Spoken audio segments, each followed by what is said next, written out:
Hyderabad metro rail విస్తరణకు వచ్చే కేంద్ర కేబినెట్లో ఆమోదముద్ర పడేలా రాష్ట్ర బీజేపీ నేతలు ప్రయత్నించాలని సీఎం రేవంత్ రెడ్డి కోరారు. Regional ring road, regional ring rail లాంటి రాష్ట్రాభివృద్ధి కార్యక్రమాల కోసం కృషి చేయాలన్నారు. తమిడిహట్టి వద్ద బ్యారేజీ నిర్మాణం కోసం మహారాష్ట్రలో అవసరమయ్యే భూసేకరణ పూర్తయ్యేలా సహకరించాలని మాజీ గవర్నర్ విద్యాసాగర్ రావుకు విజ్ఞప్తి చేశారు. విద్యార్థి దశలో రాజకీయాలను ప్రోత్సహించాల్సిన అవసరం ఉందని విద్యాసాగర్ రావు రచించిన పుస్తకావిష్కరణ సభలో స్పష్టం చేశారు. నమ్మిన సిద్ధాంతం కోసం కట్టుబడి ఉండే నాయకుడు విద్యాసాగర్ రావు అని ముఖ్యమంత్రి రేవంత్ రెడ్డి అన్నారు. ఏ ఆరోపణలు ఎదుర్కోకుండా 5 దశాబ్దాలు రాజకీయాల్లో ఉన్న వ్యక్తి అని కొనియాడారు. హైదరాబాద్లో విద్యాసాగర్ రావు స్వీయ చరిత్ర ఉనిక పుస్తకావిష్కరణ కార్యక్రమానికి ముఖ్యమంత్రి రేవంత్ రెడ్డి హాజరయ్యారు. విద్యార్థి దశ నుంచే రాజకీయాల్లో లేకపోవడం వల్ల నేతలు గొప్పగా ఎదగడం లేదని వ్యాఖ్యానించారు. చట్టసభల్లో ప్రధాన ప్రతిపక్ష నాయకుడికి సభానాయకుడితో సమాన గౌరవం ఉంటుందని, కాలక్రమేణా ఆ స్ఫూర్తి లేకుండా పోయిందని వ్యాఖ్యానించారు. రాష్ట్రాభివృద్ధికి ప్రతి ఒక్కరూ కలిసి రావాలని రేవంత్ రెడ్డి పిలుపునిచ్చారు. ప్రభుత్వము అని అంటే ప్రతిపక్షము పాలకపక్షం కలిస్తేనే ప్రభుత్వం. ప్రపంచంతోనే పోటీ పడదాం. ప్రపంచంతో పోటీ పడాలంటే మిత్రుడు బండి సంజయ్ గారికి నా విజ్ఞప్తి ఒక్కటే, మెట్రో రైలు అనుమతులు మనం తెచ్చుకోవాలి. ఒకనాడు 2వ స్థానంలో ఉన్న హైదరాబాద్ మెట్రో ఈరోజు 9వ స్థానానికి మనం పడిపోయినాము. ఈ 9వ స్థానం నుంచి మనం ముందుకు రావాలి అంటే పెద్దలు వినోద్ కుమార్ గారైనా, నేనైనా, బండి సంజయ్ గారైనా మెట్రో విస్తరణ కోసం, రీజనల్ రింగ్ రోడ్ కోసం, రీజనల్ రైల్వే లైన్ కోసం, అదేవిధంగా డ్రై పోర్ట్ కోసం, డెడికేటెడ్ గ్రీన్ఫీల్డ్ హైవేతో పాటు రైల్వే లైన్, బందర్ పోర్ట్ కోసం, ఈ తెలంగాణ అభివృద్ధి కోసం మనందరం కలిసికట్టుగా పనిచేయాలి. గోదావరి జలాల సద్వినియోగం కోసం విద్యాసాగర్ రావు సహకారం అవసరమన్న సీఎం మహారాష్ట్ర ముఖ్యమంత్రితో మాట్లాడి తమ్మిడిహట్టి ఆనకట్ట నిర్మాణానికి అవసరమయ్యే భూసేకరణకు సహకరించేలా చూడాలని రేవంత్ రెడ్డి కోరారు. ఈ రోజు ఆ గోదావరి జలాలను ఆ రకంగా వినియోగించుకోవాలి అని అంటే సాగర్జీ అనుభవం, సాగర్జీ పరిచయం ఈరోజు తెలంగాణ రాష్ట్రానికి అవసరం ఉన్నది. ఈరోజు ఫడ్నవీస్ గారు మహారాష్ట్ర ముఖ్యమంత్రిగా ఉన్నారు. వారు మహారాష్ట్ర గవర్నర్గా సేవలు అందించారు. ఫడ్నవీస్ గారు ముఖ్యమంత్రిగా ఉన్నప్పుడు వారు ఖచ్చితంగా వారితో మాట్లాడి తుమ్మిడిహెట్టి దగ్గర మనకు అవసరమైన భూసేకరణ మహారాష్ట్ర ప్రాంతంలో ఏదైతే ఉన్నదో ఆ భూసేకరణకు వారి సహకారం తప్పకుండా తీసుకుంటాం. నాకు ఎలాంటి భేషజాలు లేవు. తెలంగాణ రాష్ట్ర అభివృద్ధిలో భాగంగా ఎవరి సహకారాన్ని తీసుకుంటాను, ఎవరినైనా నేను కలుస్తాను.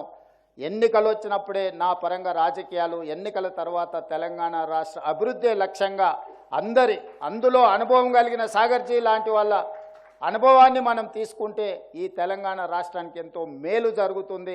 ముఖ్యమంత్రి రేవంత్ రెడ్డి చేపట్టిన స్కిల్ డెవలప్మెంట్ ద్వారా పేదరికాన్ని దూరం చేసి దేశానికి ఆదర్శంగా నిలవాలని విద్యాసాగర్ రావు కాంక్షించారు. హైడ్రా మంచిదని అంతా అంటున్నారన్న ఆయన మూసీ పునరుజ్జీవం చేసి హైదరాబాద్ను ప్రపంచంలోనే అగ్రభాగాన నిలబెట్టాలని అనుకోవడం శుభపరిణామమని వ్యాఖ్యానించారు. ఉనికికి అబ్జెక్టివ్ పదమే ఉనిక. ఇది అంతేకాకుండా ఒక షైనింగ్ అనేది ఆఫ్రికన్ ఒరిజిన్ యొక్క మగ పిల్లల గురించి అక్కడ ఆ దేశాల్లో మిగతా ఆఫ్రికన్ కంట్రీస్లో ఇదే పేరు పెట్టుకుంటారు, ఉనికి అనే పేరు పెట్టుకుంటారు. అంతేకాకుండా హిందూ సాంప్రదాయంలో చాలా ఉన్నది దీని మీద లిటరేచర్, ఉనికా మీద చాలా లిటరేచర్ ఉన్నది. చాలా శాస్త్రవేత్తలు ఎన్నో విషయాలు రాయడం జరిగింది. అది ఏదైనా ఇందులో రాసినటువంటి విషయాలన్నీ కూడా కొత్త విషయాలు ఏం లేదు. ప్రధానంగా రాష్ట్రీయ స్వయం సేవక సంఘకు సంబంధించినటువంటి వ్యక్తిని అక్కడి నుంచే మాకు ఒక సాంస్కృతిక జాతీయవాదం అనేది పుట్టింది కాబట్టి దాని నుంచి ప్రధానంగా దాని మీద ఆధారపడ్డాం.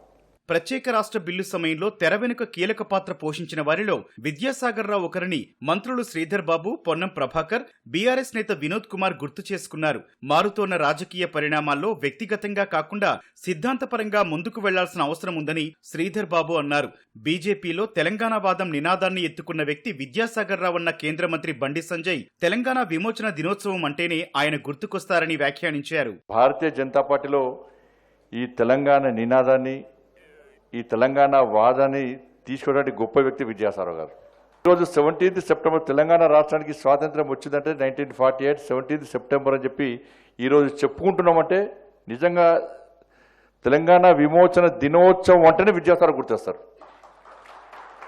సిద్ధాంతం వారికి పార్టీకి పరంగా ఉన్న సిద్ధాంతం వేరైనప్పటికీ వ్యక్తిగతంగా ఈరోజు మారుతా ఉన్న రాజకీయ ప్రమాణాలను చూస్తూ ఉంటే వ్యక్తిగతంగా మనము ఈ రాజకీయాలను తీసుకెళ్లే ఆలోచన చేస్తూ ఉన్న తరుణంలో ఈరోజు వ్యక్తిగతంగా రాజకీయాలు కాదు, సిద్ధాంతపరంగా రాజకీయాలు ముందుకు నడవాలని వారి ఆలోచన తీరుని తప్పకుండా మేము ప్రస్తావనలకు తీసుకొస్తామని మనవి చేస్తూ నాకు ఈ అవకాశం ఇచ్చిన పెద్దలకి కృతజ్ఞతలు తెలియజేస్తూ సెలవు తీసుకుంటాం. సీఎం రేవంత్ రెడ్డి పుస్తకావిష్కరణ కార్యక్రమానికి రావడం మంచి పరిణామమని హర్యానా గవర్నర్ బండారు దత్తాత్రేయ అన్నారు. గిరిజనుల భూ హక్కులు పరిరక్షించాలన్న విద్యాసాగర్ రావు సూచనలతో ఒడిశాలో గిరిజనుల హక్కుల కోసం పనిచేస్తానని గవర్నర్ కమ్మంపాటి హరిబాబు తెలిపారు.